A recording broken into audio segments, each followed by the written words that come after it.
Hey everyone, welcome back. Today I'm going to show you how to embed a Google Doc into a Google site, in just a few easy steps. So let's jump right in.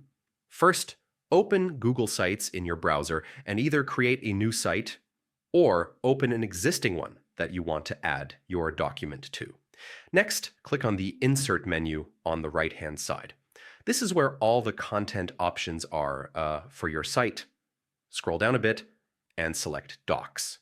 This will open a window where you can choose the Google Doc you want to embed. Now pick the document you want from your Google Drive. Click on it and then hit Insert. Once inserted, you can drag it around and resize it to fit nicely on your page. Google Sites makes it pretty easy to adjust. And that's it. Your Google Doc is now embedded in your Google site. Super simple, right? Don't forget to publish your site to see it live.